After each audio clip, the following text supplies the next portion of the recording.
What's good, people? We're back. We're gonna be discussing the Rip and the Wrecking Crew tonight over here on Popcorn and Pints. You guys gonna have a good time with us. Well, we're And all act- not back. One's missing. Well, yeah. Oh, He said he had to. It's Valentine's, so it's Valentine's Day. Happy Valentine's, everybody. Happy Valentine's Nick Day. said he's on a Valentine's date with his wife. I think he's just sitting on the couch with a jar of peanut butter and watching Godzilla. That's possible. That's a possibility. That is a possibility. I mean, I guess that's a 50-50 shot right there, right? Yep.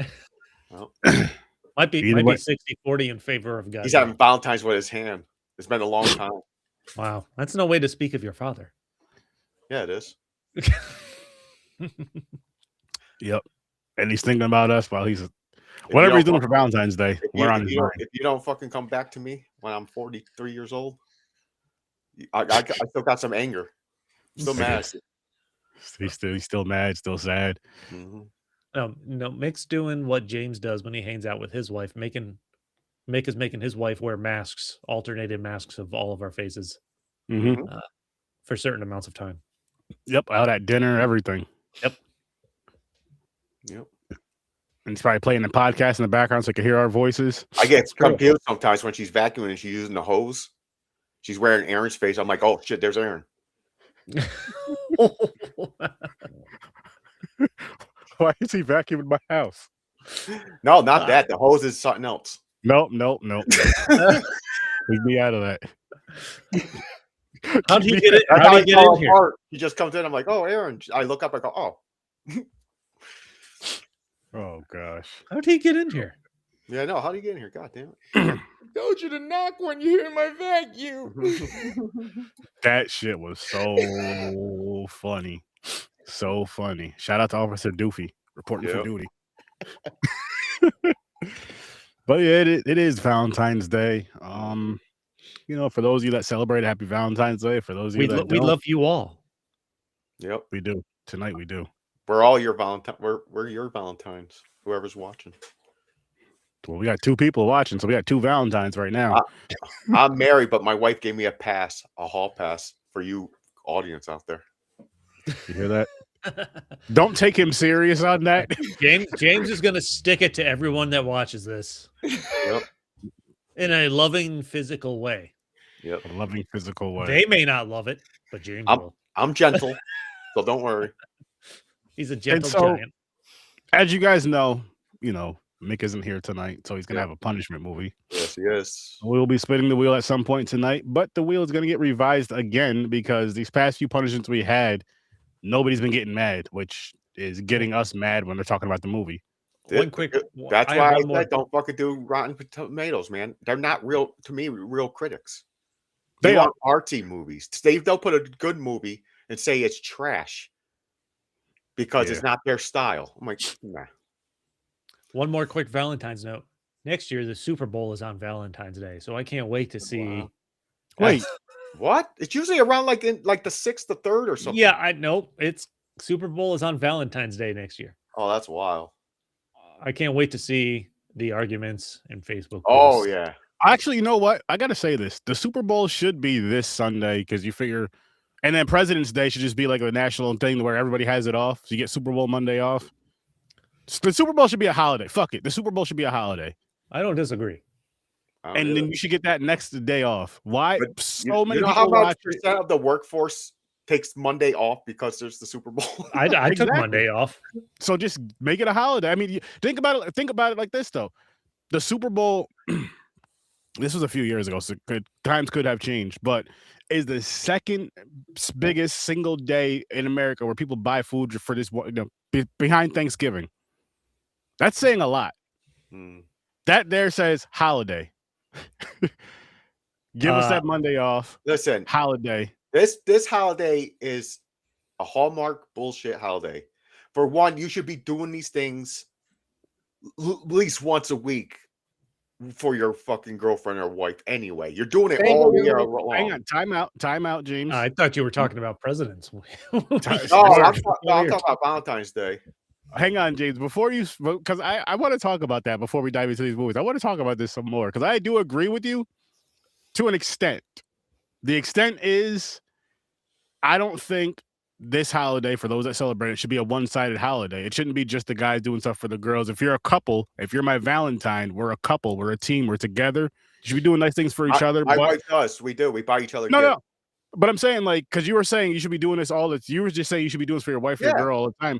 As a couple, you should be doing it for each other all the time. Doesn't have to be physical gifts or, financial. Just doing nice. It can be as simple as just watching shit together, just hanging out, watching shit together. Like, you don't. I'm going to tell you right now why Valentine's Day started. For one, because there's a lot of guys through the year never buy flowers for their girlfriend or nothing. So they're like, we're going to make them. The women got together like, we're going to make them. Like, we're going to get this day. They're going to buy us stuff. And they're going to be like, what about us? You don't get nothing. They're like, we're going to give you sex on Valentine's Day if you're lucky. So the guys are like, okay, fine, that's cool. So they think Valentine's Day is automatic. And we have it's a free no headache excuse that night, holiday history with James. Yeah. Yeah. It's to sell flowers and roses and fucking teddy bears and chocolate. This is a new segment we're introducing: holidays with James. Holiday history with James. So now listen, I'll have a different thought about it. If it was on a weekday and I had the day off from work, then Valentine's Day would be awesome. Then it would count. It'll count. But it's because you got to work it. Fuck that shit. But no, I mean, but seriously though, like I feel the same way about weddings. Like I feel, and I know there's a lot of women that like to be married, but there's a lot of men that want to be married, this, that, and the third. And I feel with both of those days, it should be that couple being celebrated. It's not all about that one person. I think that's a selfish way of doing things, a selfish way of looking at things and going into things. But that's just my 2 cents. And you can say what you guys say in the comments. The balance is mostly these things are for women. Women love this stuff. There is men who want it too, but the women is the reason why we have these things. For example, marriage. How many people care about that piece of paper? I know most guys are like, what are you talking about? You are my wife. I've been together 10 years. But then the girls are like, nope, you got to sign a paper to make it official. I have to see it. I got to see her signature. I'm gonna be honest. I wanted to get married before I got married. Oh, I always did too. I wanted to be a father, get married, own my own house. So but what I'm saying, so that right there just proves it's not just about women wanting to be married. If you just said you wanted to be married, like there was no pressure from my wife at all. No pressure, none of that. I think it's the term old school. I don't know what the new kids say. Settle down. Yeah, I wanted to settle down, and that includes marriage. That's dope. That was part of it. I didn't want just a girlfriend, and a month later we break up. I was like, I want to know you love me. We're in this for a long time. So, but yeah, just again going back to it. The only day that should be about you is your birthday. If you want to have something that's like about you, the day you were born. Valentine's Day, if you're in a relationship, it should be about both people. Whoever's in that couple or whatever, however your relationships work, that's none of my business. But it should be about everybody in the relationship, not just Valentine's Day. That's how me and my wife do that. We always do a dinner or something, a breakfast, and we get each other gifts. By the way, that does not everybody in the relationship does not exclude thruples. No, that's why I said any however the relationship works. However the relationship works, that's none of our business. I'm just saying. What do you think? Everybody. What's the term where you have more than multiple wives? Polygamy. Yeah. What do you think? Wait a minute. I thought polygamy. That's it. Yeah. What's Valentine's Day like for polygamists? A guy that has 6 wives. It depends. He's screwed. If he does it right, they all like each other and they all are like a unit together. So they'll appreciate each other. You know what I mean? He's like, here's a vacuum. Each of you get one today. No, I don't think that. That dude's got to be wiped out by 10 a.m. I don't know how people would do that. I would be too tired. Neo does it. I'm like, listen, I have a hard time handling one. Yeah, Neo does it. He says it's a balancing act of everybody kind of like working off each other's strengths. So like one person's a really nurturing person, so they take care of the kids. We're talking about Valentine's Day, though. Yeah, I know. Yeah, that's true. Not living that lifestyle, just Valentine's Day. Oh, just on Valentine's Day? Oh, you know what it is? They probably don't celebrate because the men are like, fuck that, I got 6 wives. I'm not buying 6 things. Or it probably depends on where they're at, what their culture is, because I know there's a lot of other cultures where that's normal. how their finances are. Take a trip. What is it called? Polygamy? Is it, or is it Mormons? Is the same thing? Polygamy. Polygamy. No, Mormon, that's more of a religion, I believe, or a form of a religion. Yeah, Mormons of religion. That's a good one. Just pack everybody in the plane. But I think if you got that kind of bread, I think polygamy exists in the Mormon. Yeah, I believe so too. Not in the way we're talking about it at all. But they do celebrate Valentine's Day. Yeah, they would. I just again. I thought it would be a rule like, hey, listen, I got 6 of you. I'm broke. I only work at Burger King. What do you want? It depends. Hey, James, it depends on that relationship. It depends on that relationship. I'll buy some chocolate and I'll open it up and take them out and split them. I took that in a way different way that you were talking. Yeah, splitting them. But I mean, again, depends on the relationship. It could be something where if it's all those people there, they all go out to eat, they all chip in to throw, and then they all chip in for a trip. Because again, I'm just saying it's a lot. It's a lot easier if you do it as a team, not just throwing it on one. Again, it sounds like a dream come true. Multiple wives or girlfriends, right? No, there's nothing that sounds great about that. That don't sound good at all. That's what I'm saying. I don't have birthdays, holidays. No, yeah, I don't have the energy. You guys are just talking about the easy stuff. I'm thinking about Shark Week. Like if they all sync up in that same week, what are you doing? Oh dear God, they'll all be on the same cycle. Yeah. Oh yeah, they would. That's when you leave. You have to leave. Okay, town. Actually, since this is a different scenario. Say you're in this lifestyle, a different scenario. Choose it. Here's this crazy thing. No disrespect to anybody out there, but instead of that same cycle on the same week, it's either the same week or a full month. Once a week. That sucks.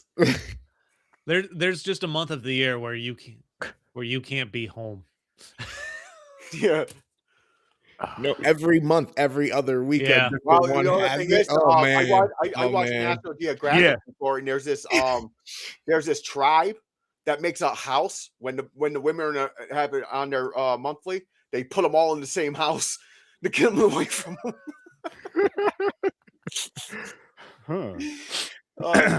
But anyways, that was a polygamist. I believe that was a polygamist village. Yes, I'm shocked that they didn't pick Valentine's movies. I was just like with this conversation, but you would think that we had watched like romantic comedies or something. I watched Relationship Goals last night. Actually, we started watching it. She kind of lost interest and kind of went away for a while, and then by the end of it, I was like, "Oh, I really like this movie." I was like, "Yeah, I'll watch it again." We should have done rom-coms or Valentine's movies or next time. We have to for these. Yeah. I feel like I didn't even think about it when you chose these movies. Like, holiday movies are just. I mean, this is brotherly love and brotherly love, you know. In a way, I mean, to an extent, yes, but brotherly love and family. It's true. So yeah, we probably should dive into these movies. Yeah, I guess let's kick it off with The Rip. We'll have more Valentine's Day conversations, though, guys. Don't worry about it. We're the experts. We are. So, I guess let's kick it off with ratings. James, you want to kick it off? What's your rating for The Rip? As of right now, I'm going to say a 6. 6. Stories? I was going to go 6.5. Gamer? I'm going 7.5. I'm going to go a solid 7. As of right now, I'm going to go with a solid 7. I feel like I'm going to get talked into a 7. Okay. I know, me too. Because this movie reminds me of so many movies of this storyline. So I'm like, I already know what's fucking happening here. Like after a certain point, I'm like, a couple things did trick me. I'm not gonna lie, but the foundation itself, I'm like, I've seen this where they make believe they're the fucking bad guy, but they're really setting up the real bad guy. And I'm like, I've seen this shit many times. This was inspired. And I thought I have more action. There wasn't that much action in this. I was expecting, like, when they started saying we're coming for you, I thought it was like army and they're doing like raid shit going around the town and kicking ass. But it wasn't. I mean, it was still a good movie, though. I can say it was still a good movie. It's worth the watch. So this was it was inspired by a true story. Oh wow. The dirty cop part is what they made up for the movie and stuff like that. They really do this thing called The Rips. They find houses that have mad money. Yeah, that's what it's called. That's wild. Did I write down a note about that? Yeah, that's again. Watching this, more so watching this because it's more of a serious tone, and just them with the whole hitting the drug houses. Okay, what they're talking about. Another reason you guys need to watch Task. I'm telling you. That was a great show.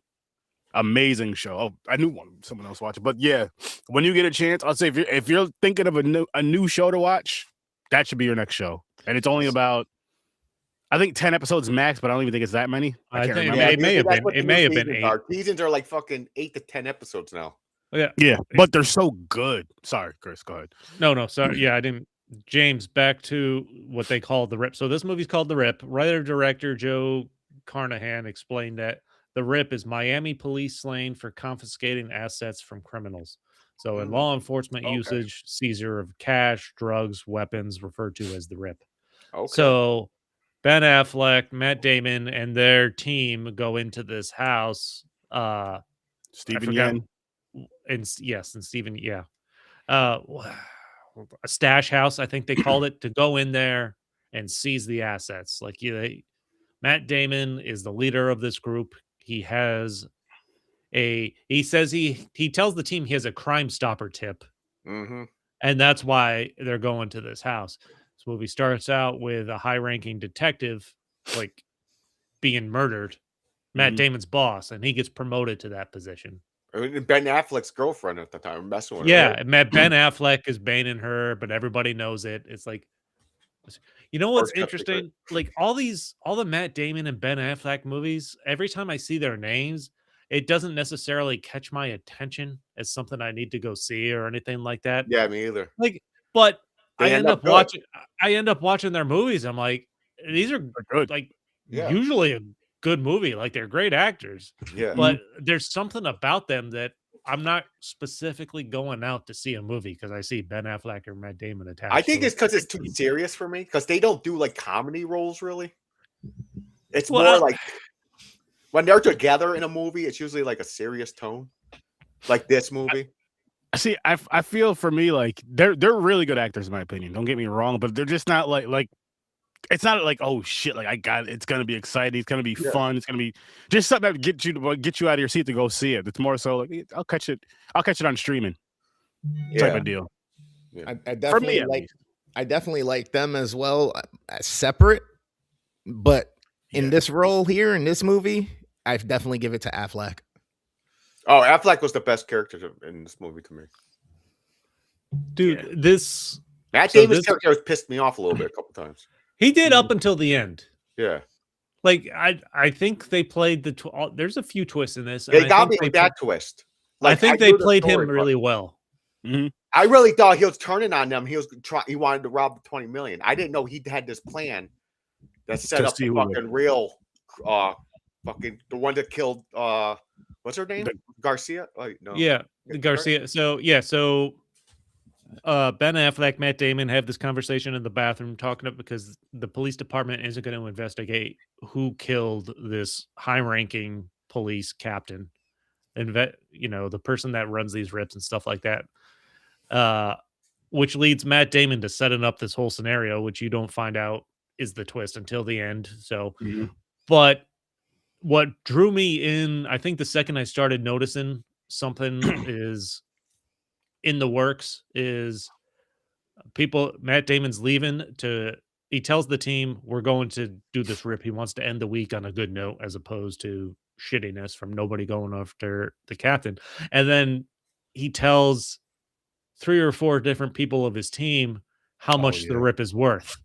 I'm like, that was the first part where I picked up. I'm like, he's telling everybody something different.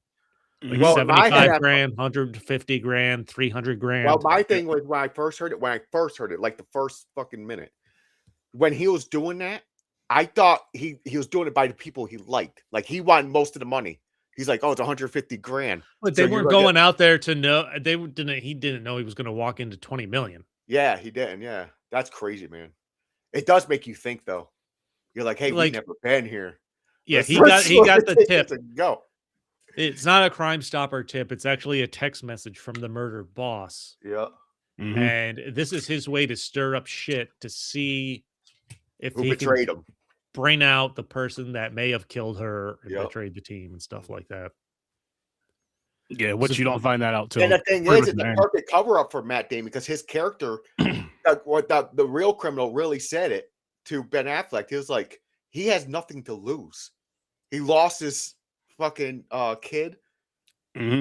and what he's like, yeah, he's gonna want the money and get the fuck out of there. He wants to leave, and you know, and so Ben Affleck was like, start not trusting him and shit. They're arguing. Those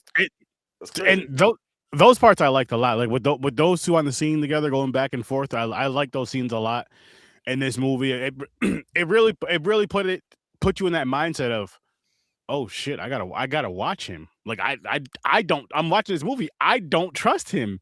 First, like you were just mentioning a little bit ago, stories about how he's telling different cops different amounts of money, 100K, 200K, 250K, 300K, and all that shit.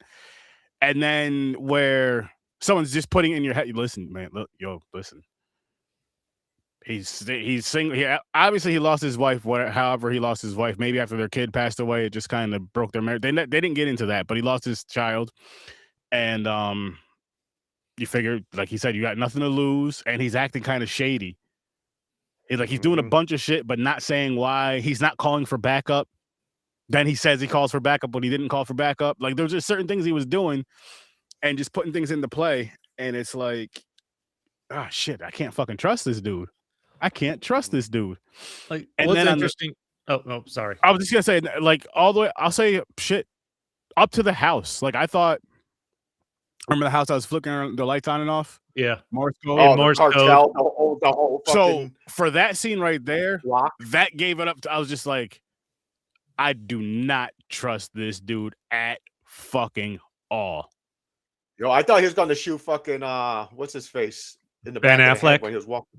No, his name was Mike in the movie, but Steven Yeun's character. Oh yeah, as he was walking. Listen, let's real quick. Every time I see him, I picture him with his eyeball hanging out from Walking Dead. I just think of him in The Walking Dead. I didn't get that far in the series. I know what happened, but I stopped. Like, I didn't even watch The Walking Dead, and I just think poor Glenn. Yeah. Lucille hit him right in the fucking squashed his fucking eyeball out. No, but like I feel like they play Matt Damon's character so well. Ben Affleck is clearly like his number 2 best friend in this movie. Yeah. To the point where, oh fuck, what was like? He's not. I don't even know. I forgot where I was going with this. I apologize. You're saying he's like his brother in this, or real close friends? Yeah, He knows it's a change. He wasn't starting to trust him. Ben Affleck notices he's not doing shit by this thing. But how dedicated? If you're Matt Damon, how dedicated? This is where I was going. That's right. It's coming back to me now. There you go. How dedicated are you to your plan that you have to fake it to like your second in command like that? Like you're not even sure you can trust him to the point where you need to fool him to get everyone else to buy in. Yeah, although he doesn't take his phone when he starts asking everyone for their phone. Yeah, exactly, because he actually trusts him. A little bit more, but not fully. Well, I think he said he was playing it off. Until he gets the phone call where they specifically say on the phone, it's not worth dying for 150 grand, which is the number he gave Glenn. Yep. Yep. Which is, I'm calling him Glenn from Walking Dead, Mike, Stephen Yeun. Yeah, Mike. Yeah. And then that's when he figures out he can actually trust Ben Affleck. It's fucking crazy, man. You're a unit and you betray your own fucking unit, kill your captain because you found out there's a cartel stash of $20 million. Listen, people. Well, actually, they didn't even know the real number. No. They didn't even know it was $20 million. But money. That's fucked up. Man. They just said it's a big payout. She texted big money. Cartel, big money. So fucking other, was it the DEA? What's the other group? The fucking leader of the fucking FBI. And the DEA with Kyle Chandler. DEA, that motherfucker. He's the one who set it up, and he's not even in that unit. By the way, that motherfucker does all this shit. I really like Kyle Chandler. Like I enjoy him, and every time I see him acting in something, he's a good actor. Yeah, I think. Go Going into this, I didn't know what to expect. Like, I saw the description. It's not an action-packed movie. This movie is more about Drama. the tense situation between the working group and who's lying, who's out for themselves, and like what's going to be the breaking point. This is like there's action in the movie, especially towards the end. Yeah. But this is a movie that just builds on the sense of being tense for an hour. And that worked for this movie though, because if they added more action to this, it would have taken away from it. It would have taken away a lot from it, honestly. Like this was one of those movies where you needed the tension to really build up and really just see it to the end, to where you're like, oh shit, okay, I see what you know what? I apologize. I'm done talking shit about you. I was wrong. It wasn't you. Sure as hell wasn't me, but it wasn't you. You know, I was wrong about you. You're a good guy. You're a hero. They even did the fake fight, so they could they got the burner phone from Mike. Yep. Yeah, it's really cool because that tension's created by the doubt in each other, or the possibility of, you know, the captain we're not really knowing, the morality behind what you're faced with that much money in front of you, and then it's eerily calm the whole time, even in the house, and then outside the house with the neighborhood being super quiet and the lights come on at the same time. So it's like there's not a lot of actual elements to hit you to make it tense or make you on the edge of your seat, but it's just the circumstance behind it. It's dope. Yeah, I would say it's the circumstance and just the conversations that we heard. You know what I mean? As an audience, that we got to hear. Even every character too, because the two girls who were counting, they started talking to each other. They said not even all of it. They're like this one stack right here to change. And I'm like, yo, are they all betraying each other? I'm like, the fuck is going on? It's honestly, I feel like it's honestly, I like that part of it though, because it's human nature. It's just like you gotta think about it. Just imagine if you were in that situation and you're counting that amount of money. You've never been around $20 million in your life, and it's like it's right there. Nobody knows the exact amount. Anybody, like, if they really wanted to, they could have all walked off with a good $100,000. I'd say it's $20 million. They could have took $1 million away. Pretty much, yeah. They could have easily took enough money away to be satisfied for, if not the rest of their lives, at least for years. And hey, if you don't, you're telling me you have a stack of $100,000 in your hand that no one's gonna notice. Isn't there? I'm taking it. I'm sorry. I will say it right now. I'm taking it. Sorry. Again, it's one of them. It's one of them situations. I can't say yes. I can't say no. I would love to say that. I would definitely be honest and turn it in, but I have no idea. I got bills. I got debt. I mean, I work at a credit union in a bank, so it's kind of one of them things. You're like, yeah, you just got to do the right thing. Yeah, I get it. I want to jump back a second to a scene that Gamer reminded me of. He mentioned like the quietness of the neighborhood. They even work in the storyline that cartels have been buying up these neighborhoods. And now you're adding a new aspect, which works well to the story. And I think furthers your instinct of what the fuck is going on here. Like, is the cartel actually the ones watching them? And they're about to jump out because this neighborhood's quiet as shit. You have the black and white cop car that drives up, and they talk about this old cop group they had to disband for whatever reason. And he recognizes one of the guy. They clearly indicate that these people, this group that got broken up, was like bad individuals. Yeah, it had to be. So they lay the groundwork for multiple scenarios between that. A cartel-owned possible neighborhood where you walk into a house where there's 20 grand. Maybe this is the house the neighborhood was using. I'm like, and then you have the tension just among the team. Like the way they're building it from multiple angles, and it really works and pays off. Oh yeah. What's crazy about the cartel too? The cartel got on the phone with them. They're like, we don't give a fuck. It's like a tax write-off. 20. Yeah, we're walking away. Take your shit, take what you want, walk away. We don't care. And that's the other thing right there too, where it's like, shit. I mean, they're literally saying, like, I know this is my job, but they're like, yo, take whatever you want and just get the fuck out of here. It's not worth the profit and loss statement in business. Yeah, it's not worth the price of 5 dead cops. Yeah, exactly. They're like, we'll take the loss, take the fucking money. Just go. Wilbur, the beagle money sniffing dog, was one of my favorites. Oh, I thought I was gonna die, man. I'm so like, yeah. I was fucking dog. dude. I would have been so mad if that dog didn't make it. Yeah, same. By the way they tricked Desi into coming into the house, like you got to sign this paper, and then they bring in the looking for drugs, and then the dog starts sniffing and barking. She's like, "There's no drugs here. He doesn't bark for drugs. He barks for money." And then you just like that's kind of fucked up. He's going crazy. Yeah. The more hyper he is, the more money there is. Yeah, because he was peeing everywhere outside. Yep, he peed on the house. That was funny. Oh, this dog is just. But the thing is, that one part of the movie when they were getting shot up the house, I thought I heard a dog yelp, and I was like, "That mother, they better not have." Yeah, if they just killed him to kill him, that would have. I would have given this movie a much lower score. Well, I'm glad they did. Same. Yeah, he's asking the lady in Spanish, "Is the dog okay?" She's like, "Fuck that dog." Fuck that. I didn't give a fuck. She got shot in the leg. I was like, "Where's the dog?" Actually, you know what? The dog better be okay. You know the one lesson I learned from this movie? Snitches get paid. Don't trust them. Snitches get paid. Oh yeah. Part of me wants to find a drug dealer. Like, yo, I'll stash your shit. Then turn it in. I get. Was it 20%? And the getting back to the action scene. So they run this plan to pull out the cop killer, Matt Damon's plan. They find out that it's Mike, Stephen Yang. And they're in the DEA guy's armored car and they're driving back. The conversation leads to learning that Kyle Chandler, the DEA agent, was in on it and everything like that.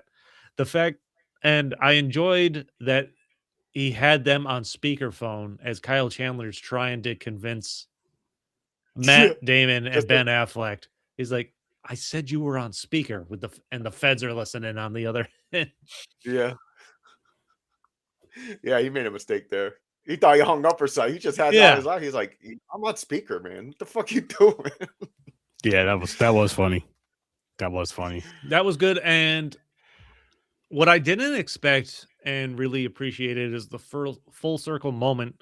Like the movie starts out with Jackie, the high ranking detective that gets killed on a phone. Yeah. She is trying to help somebody that clearly she hasn't told other people about or anything like that before she gets killed. And then at the end, you find out this girl, Desi, that Matt Damon and Ben Affleck went into this house for the rip. This is the girl she was trying to help.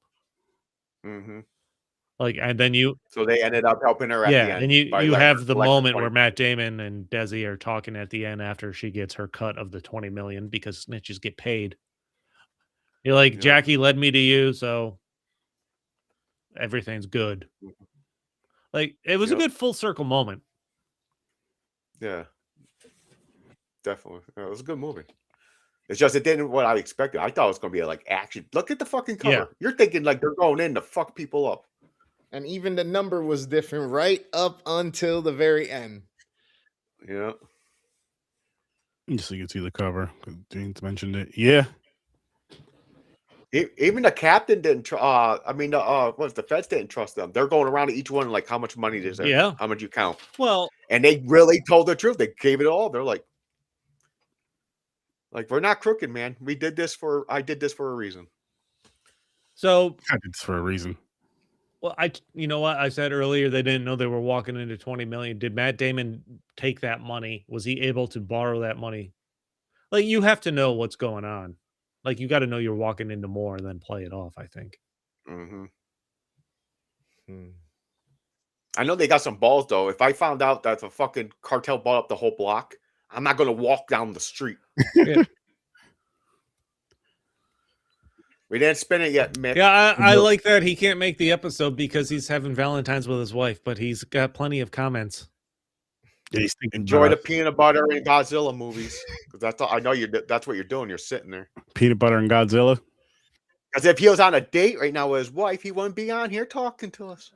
He misses his child. She's in the bathroom. She's in the bathroom. He had a minute. Guilty. No, he gets a punishment, Jason. Oh yeah, he don't care. Oh yeah, Jay. Yeah. He knows weddings, funerals, and babies being born. No, and it has. Born. Listen. And It has to be your own wedding. You can't just be, oh, I'm going to my so-and-so's. I don't give a shit whose wedding it is. To be fair, I missed an episode. My dog died, so that can't. That's different. Well, you didn't get a punishment for that. No. Just saying, that's why I didn't get a punishment. Oh, yeah. Rightfully so.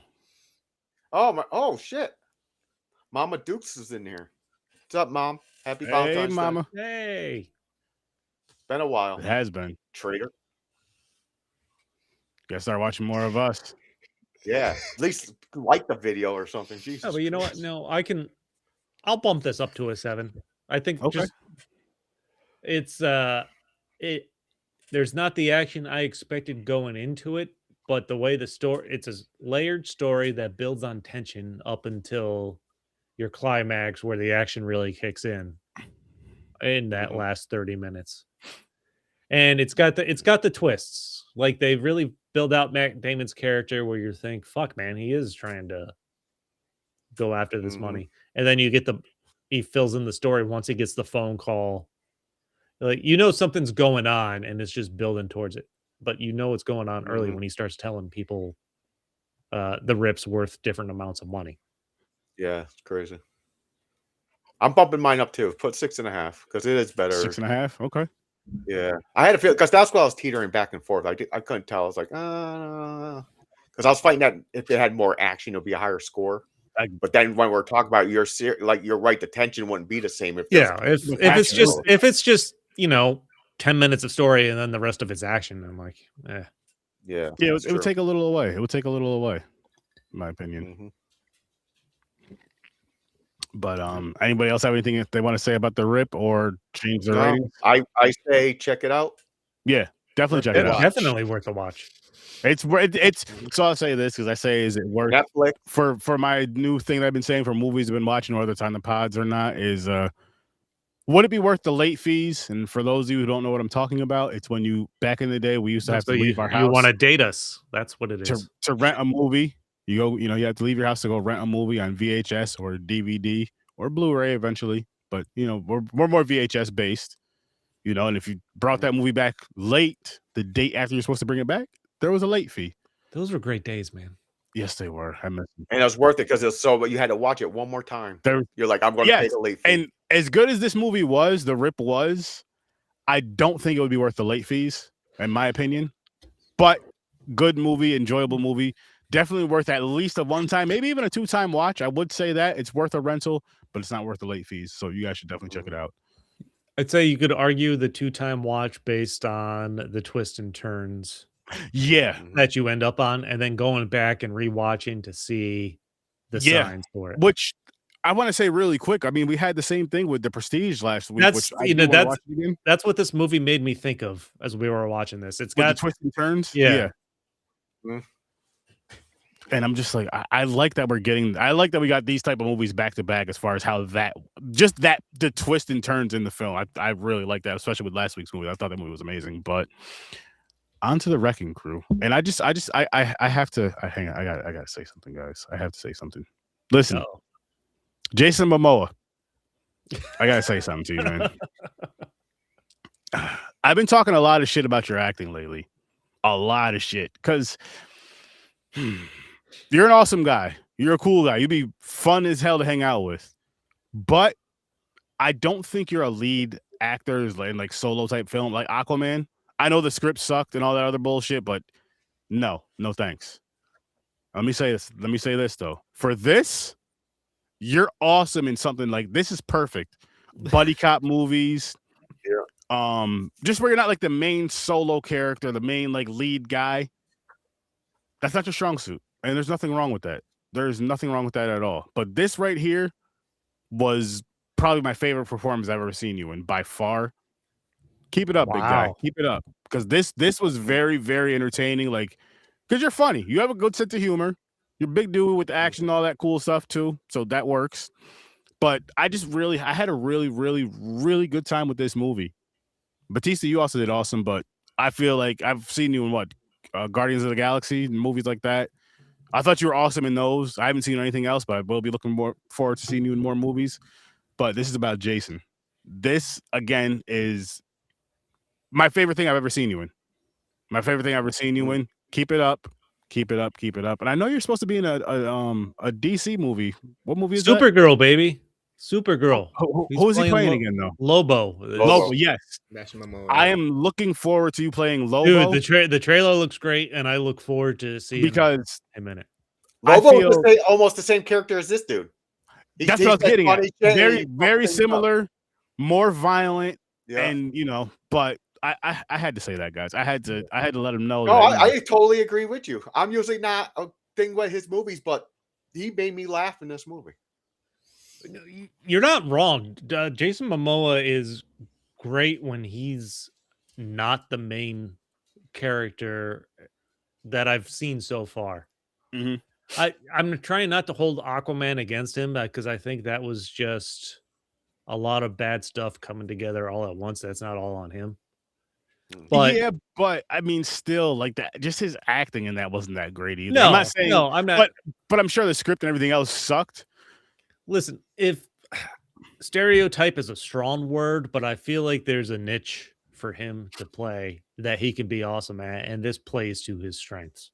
Yeah, hell yeah, and there's nothing wrong with that. I mean, I can't wait to see how good he does in Lobo, because I do have some faith in him for Lobo, because it's a very similar character to this one here that he played. But yeah, I like this movie surprised me, because I was like, it's probably gonna be a good time, whatever. But I was like, Jason Momoa and his acting, it just, like, again, cool guy. You see him in interviews, he's always nice and polite, this, that, and the third. Awesome, cool.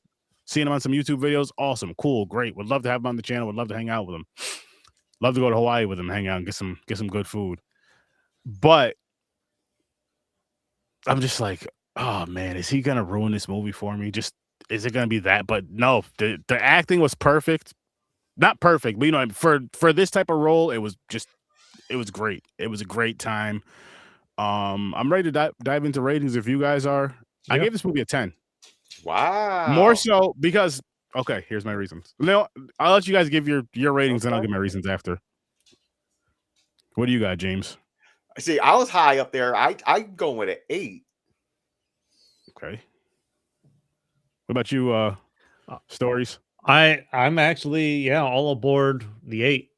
I watched this twice, and it's just entertaining all the way through. Pretty much. I would definitely watch this one again. What about you, Gamer? Yeah, I'm kind of in the same camp as you guys. After watching it, I was torn between 7, 8. I'm leaning more towards the 8 right now. So put me in an 8 at the moment. Okay. All right. I gave this movie a 10. Now, as far as it being like a 10, like movie-wise 10, no, it's not. It's more of like a 7, 8. But those extra couple points I gave, I'll say the extra 2 points, I was probably giving it an 8 regularly. It was just so fucking entertaining from beginning to end. It was really entertaining. It was funny. And I guess I enjoy action comedies more than I think I like action comedies more than action movies. Because you get a good mix of the action, of course, but you also get just some funny, silly, nonsense, ridiculous fights and all this other stuff that just, like, it makes sense, but it doesn't. You know what I mean? And for this movie, it made sense. I had a great fucking time with it. And I'm just like, I want to see these two and more team up movies like this. Like, I could watch these two together and other stuff. Yeah. I definitely want to see. Yeah. I think my biggest complaint about this is, like, I've watched this twice because I watched it a week and a half ago before we knew we were even going to watch it for the podcast. And then I rewatched it again 2 nights ago. But honestly, my biggest complaint is the plot gets a little lost or a little convoluted. It's also, there's some predictable parts. Like, the governor, as soon as they introduce him, you're like, well, 100%. This is 100% going to end up being, a villain of some kind. They try to trick you with the girl. The wife is like the one who talked to the cop that got killed. But then the guy was like, no, I hired, he was working for me. They try to twist you up on that, but, like, no, just by looking at you, I know you're a bad dude. Yeah, by the way, did you know Portuguese is just drunken Spanish? Yeah, the shit Jason Momoa says in this shit made me laugh. From the, like you said, Aaron, right in the beginning, when the fucking Yakuza comes in, Yep. and he's naked, and he's like sword fight, and he's fucking hitting them with his dick and shit. Yo, I was dying. That shit made me laugh so hard. I was I almost spit my drink. No, hold on. Over that shit. You know what pulled me in even before, like for his character, even before that, what pulled me in? So you start out with Dave Bautista and Jason Momoa are half brothers in this. They have the same dad. The dad gets killed because he's a private detective that stumbled into something bigger than he expected. So he mails Jason Momoa some evidence. They didn't talk for like 10 years. Yeah, he hasn't talked. Jason and Dave Bautista still lives in Hawaii. He's in the military. Jason Momoa now lives in like Idaho, Oklahoma, and he's a police officer, like a reservation police officer, where he's been for like 20 years. But they introduced Jason Momoa's character on his motorcycle coming home, and his girlfriend is leaving him, which is, by the way, what's her name from Bakari? Last name Bakari, I think. Yeah, from Deadpool. Ryan Reynolds' love interest in Deadpool. Yep. She's leaving right? Jason Momoa. But one of my favorite parts, then it's just a throwaway line, is as she's driving away, and he's like, "I'm so fucking horny," and then they just cut to the next. Like, oh man! Like I had to stop. I'm like, did he just say movie too? What was that? She was badass in this movie too. She's like, let me drive. And she's like fucking like she's Tokyo Drift shit. Yeah, when they bring her back in for like the third act of the movie, and she comes to Hawaii and then ends up taking over the van and stuff. I'm like, that's the driver. Yeah. But when Jason Momoa, she's coming and Jason Momoa keeps talking about how spicy she is. Yeah, she's he admitted at the end, he was like, she treats me bad, but I love it.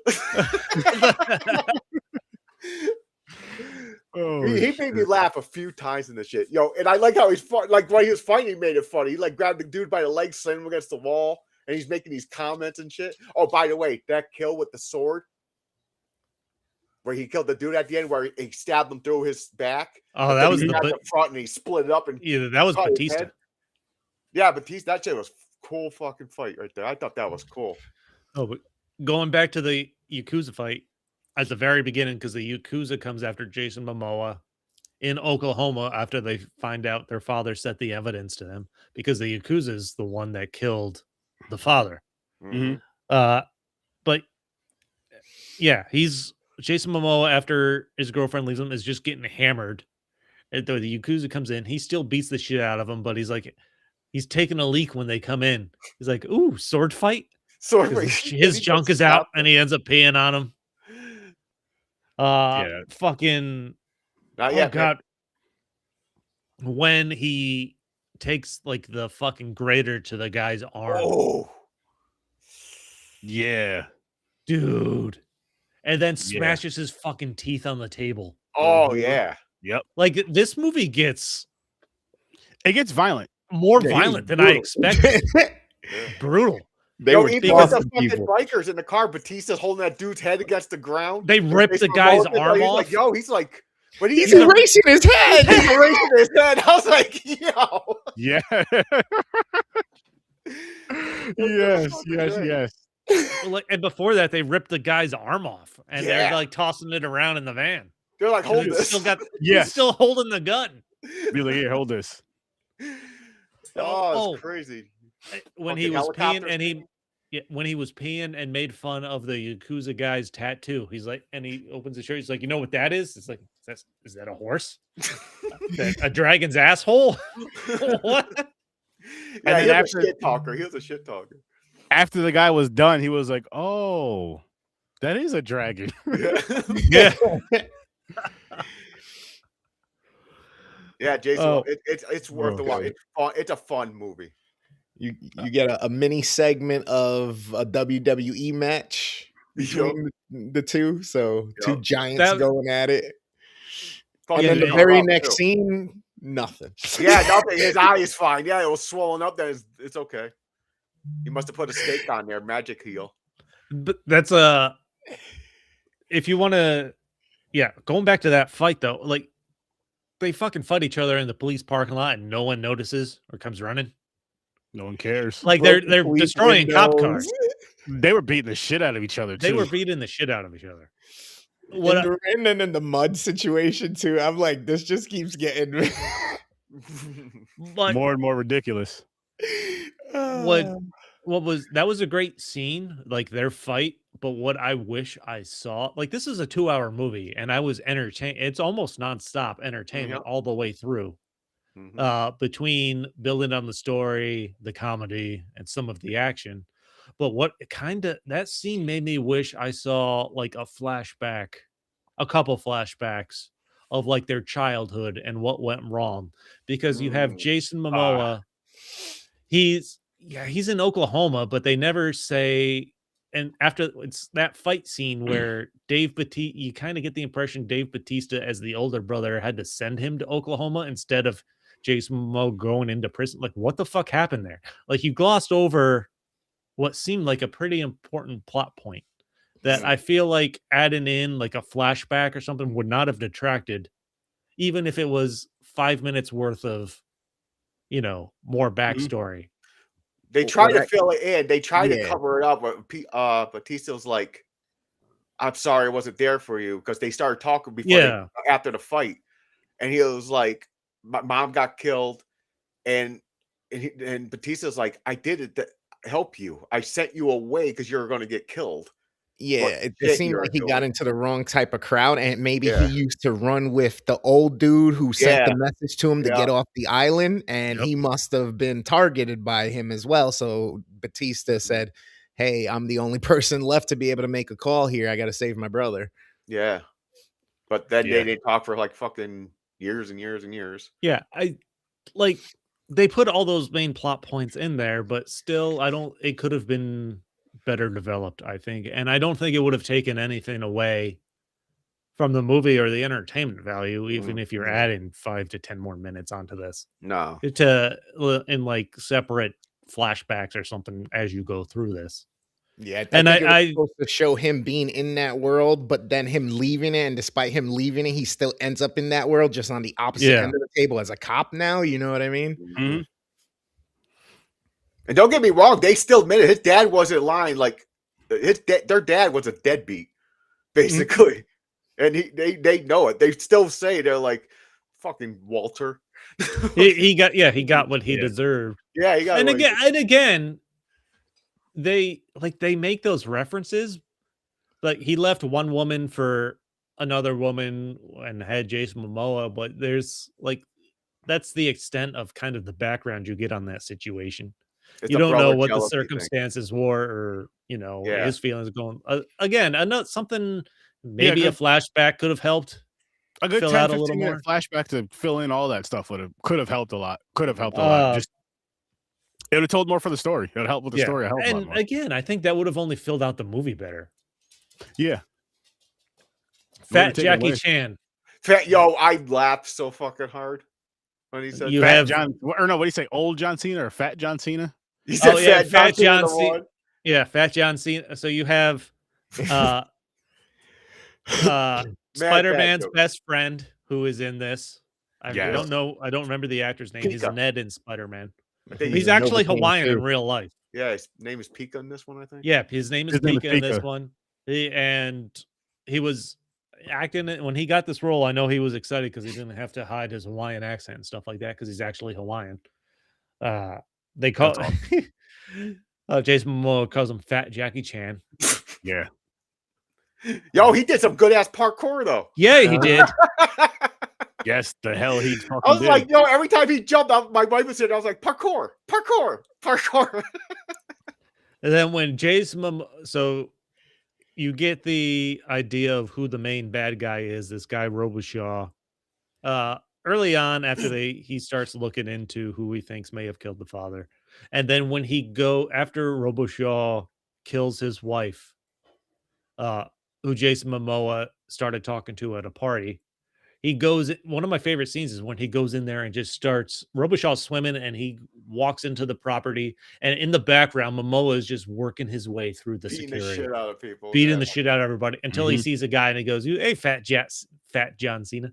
Yeah. Who was the other one with the old guy? He called him fat too. He called him. He said, "What's up, fat?" Something. I forgot what he said. It was towards the end. At the end, when the old guy came and said, "I wanted you to come to help me." This is basically that's another little twist too. He set it up to help him out. Yeah, because the casino and shit. Yeah, that is another twist because you have like a gang leader, this is the Wu Tai or whatever, that threaten Momoa to leave the island, but realistically, he's using Momoa to help settle this score with the Yakuza. Like, there's so much backstory that they just make some main points on and try to gloss over that make it a little confusing. That I'm like a little bit better writing, some flashbacks. I feel like this would have been you could make this more fully fleshed, and I'd be giving this a 9, if not a 10, as an overall entertainment experience. I agree. The more we talk about this, I'm gonna have to change my rating. I'm gonna have to move it down a little bit. I'll give it 8.5. I'll give it 8.5 because I still had a good time with it. But just those parts right there, like the backstory would have helped a lot with the main story, with what was going on. It would have kind of connected a lot of dots. It would have, instead of it just being a little conversation here and there, to be able to see it and kind of be able to feel it, and then you're like, oh, now I understand their relationship a hell of a lot better than just this little conversation they had for 2 minutes as they punch each other.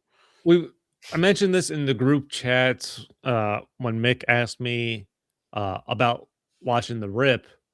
Mick talked about like repeated dialogue and stuff. The Rip's a Netflix movie, and I want to say Matt Damon has even said in interviews or when he's discussed Netflix movies, Netflix forces the script to basically constantly repeat the plot points.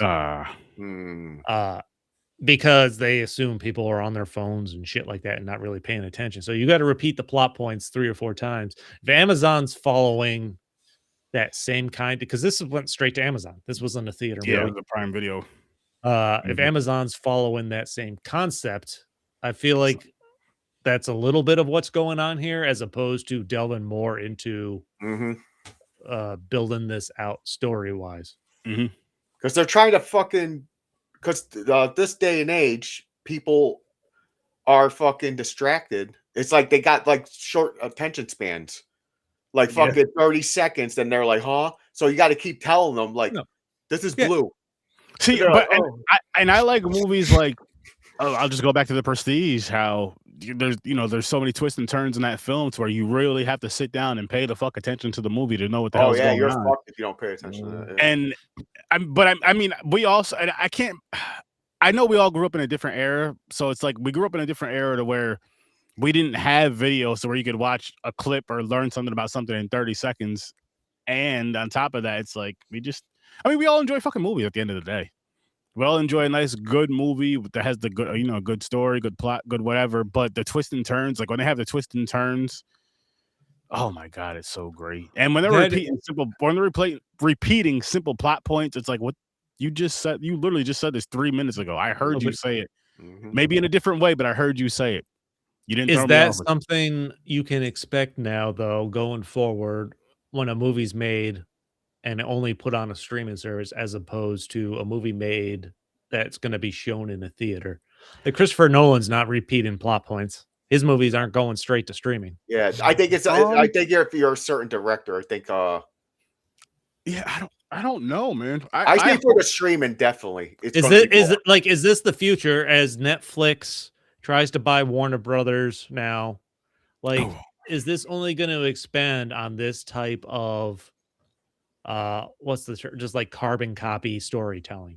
I mean, we've had that for years anyway, but I hope it doesn't get to that point where it's just like, I literally just watched this movie yesterday.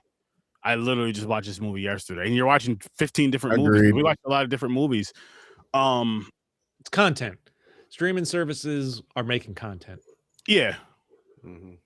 That's it. Yep. That's why they'll do one season of something. Like Netflix is known for it. They'll do a season of something. And you're like, oh, can't wait for season 2. They're like, nah, we're trashing it because we're bringing something new in. No, they don't care. They just want your attention. And once you lose the attention a little bit, they're like, next. Let's do the next thing. Let's get them. Movies and cinemas will be better. So I hope so. And I mean, I am happy that we're starting to get more and more independent stuff. So that'll help a lot, and that's just something we're gonna have to support a lot more. Is the independent movies when they come out in the theater or on streaming. Make sure we watch those, because there's a lot of them that are just fucking good as hell. There's a lot that are really good, and Mick was right on this one. He said, "Yo, you should." Before he picked it for the movies, he watched it beforehand, and he was like, "James, you got to watch The Wrecking Crew." I'm like, "Really?" I looked. I was like, "Momoa was in it." I'm like, "I don't give a fuck." He's like, "I think you'll like it." Oh, I liked it. Yeah, this movie was funny. Yeah, by no means am I saying either of these movies are bad, but they're good. I, at the same time, now that I think about it, I'm getting a little concerned that it's going to be a wash, rinse, repeat, or it could be whatever the term is. Well, especially the more that Amazon and fucking Netflix are just buying up everything. Yeah, and I mean, again, it just makes us as individuals, us as what's the word I'm looking for? Movie watchers. We just have to support indie. I mean, we're an independent show. Just gotta support independent movies more. Vote with your dollars. Oh, with your eyeballs, with your clicks. Yeah. Going back to Wrecking Crew, the fucking scene where they're in the minivan, driving from the helicopter, man, it is awesome. It is. It's fun. Jason, when the guys show up on the motorcycle, and Jason Momoa's like, "Fucking ninjas!" Yeah, like, fuck you, ninjas! And I don't even know what the girlfriend's name was. And she goes to kiss him, and she's like, "Don't miss." And he's like, "I'll fucking kill them all." And he missed. Batista's the one that took him out. Batista's the one that takes him out. Yeah. I was like, "Yo, he shot like 5 times. He missed." Like, no, the fuck is going on? And then fucking his fight though with the main Yakuza guy, where he puts a sword through his chest and then just pushes it back to his face. Like, that's fucking awesome. Brutal. That was so fucking cool. That was the best kill in the movie.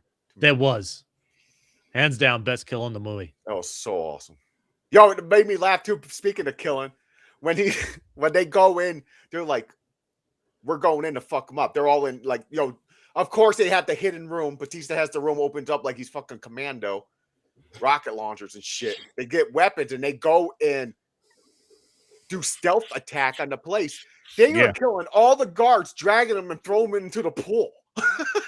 They just collected bodies in the pool. The guy got in there. He was like, "We're being attacked." The guy's like, "What are you talking about?" You stared at a pool full of dead bodies. He had to put him somewhere. They had to put him somewhere. Knife went through the back of his neck. Yeah. Damn.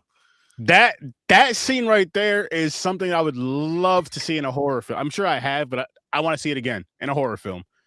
More blood, of course, but that was just dope. Like, I love when they do shit like that in these type of movies, these type of action films. Of course, I'm more into the Asian type of action films with the swords and all that good shit. But hand-to-hand combat, hand-to-hand combat, yeah, almost. Well, yeah, hand-to-hand combat, close combat, not gun fu. Sometimes it's fun. Sometimes gun fu is fun. Speaking of John Wick game, yo, that shit looks crazy. Yo, I see. Oh, there's a game of that now? They're coming out. Oh yeah, they just showed the trailer. Showed the trailer and everything at the State of Play on the 12th or something like that for Sony. It looks insane. It does. Since you said that, gamer, which one of these two movies do you think would make a better video game, more entertaining video game that you would be interested in playing? The Rift feels like it could be like a Splinter Cell Wrecking Crew. I feel like both of them, honestly, because the Rift gives you a lot of these choice points, I mean, with the morality and all these different things. So you could either be the one who does actually try to take some of the money, or you could be the one who just does what they did in the movie type deal and make the right call. And then with Wrecking Crew, I mean, that buddy back and forth, kind of like you think of games like Ratchet and Clank or Jackson Daxter or Banjo-Kazooie, and then you add an element that's kind of GTA to it, and you can just do all this crazy shit like solving crimes and taking down the crime syndicates. It's like Streets of Rage modern. What kills me real quick in these movies that kills me. is fucking when like the helicopter scene. You're like, it's an awesome scene, but if you think back, they're like, yeah, we got away.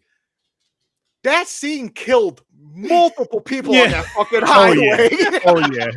And what I love about that too, James, because it's in so many action movies. That part is never talked about.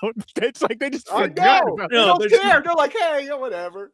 There's cars flying all over the place. Blowing off, fucking helicopters taking out shit. I'm like, what the fuck? These guys are just gonna walk away at the end with the happy ending. Not even get arrested. Not like, oh, it's okay. Nothing happened. I want to add. I have 2 notes of trivia on Wrecking Crew. The only things I could find because it's such a new movie. One, a lot of this was filmed in actually New Zealand, so because of tax incentives.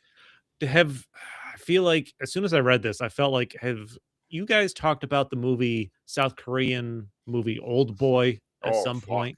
Yeah.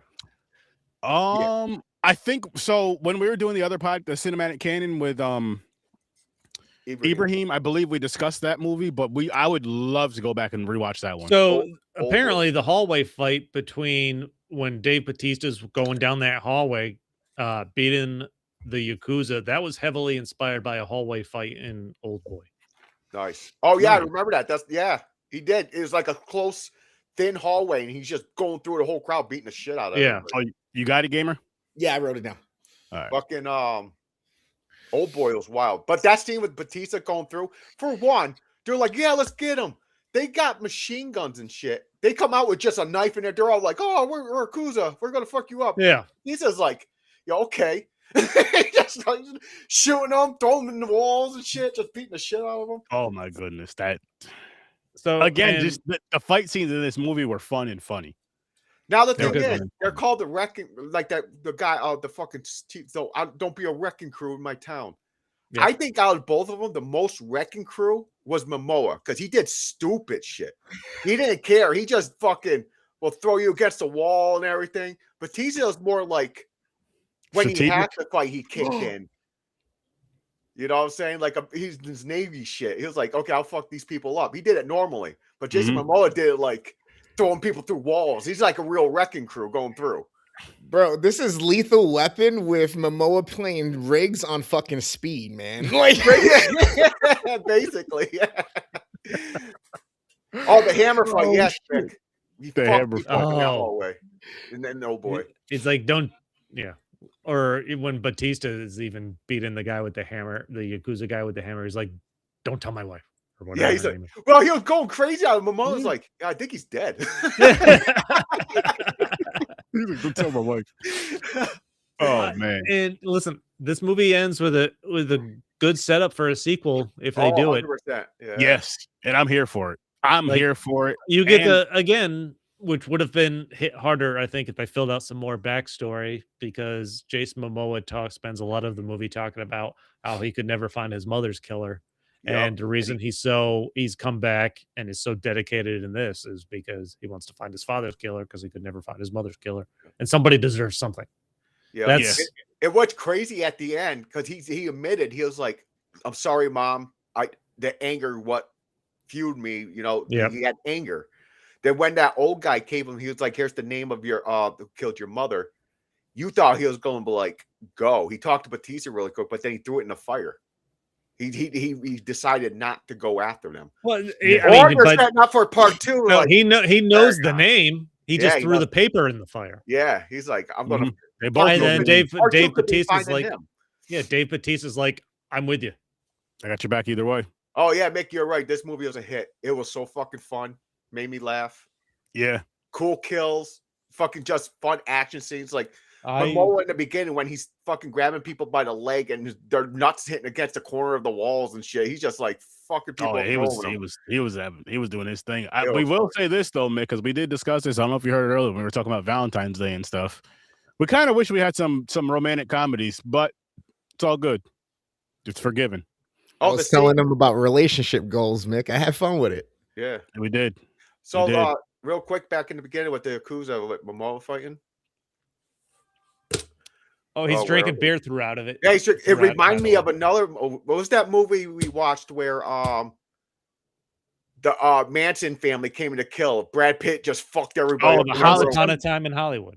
Yeah, it reminded me of that scene because he did the same thing. He was high. You're like, what the fuck? And he just beat the shit out of everybody. That was good. So yeah, that was the best part of that movie. Yeah, next year, Mick. Next year. It took 2.5 hours to get there, but that was the best part of the movie. Yeah. Yeah. It was a little long. That's one thing I can say about this movie. They could have cut out some part. Or I mean, if you're gonna make it 2 hours, like you were saying, again, add in that extra stuff. Yeah, take away the filler stuff and add in that extra stuff that's gonna help the story more. This movie's 2 hour, a few minutes over 2 hours as is, and I still thought it was entertaining all the way through. But you could lose some of this and fill it in with some backstory, or add 5 minutes of flashbacks to better fill out that backstory, and I'd still be. I'd say a good like 10, 15 minutes. You could do. Yeah. The movie, like a fucking couple minutes here and there, just to flashback things. It would have worked, yeah. But I think they made this movie just for entertainment. I think it was just to make people laugh and fuck things up. Oh, it did the job as far as that goes. But again, like it could have easily been a better movie with just a few more what we said about this movie. Not a bad movie though. Not a bad movie. I had a good time with it.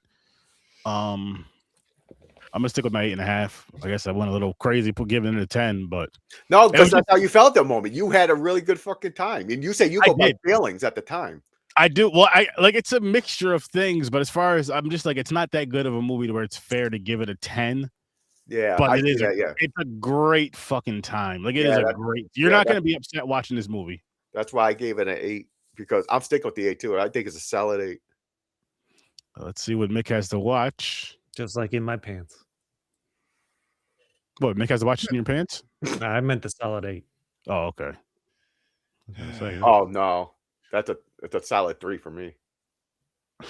Is this the punishment wheel? Oh, it is. Yeah.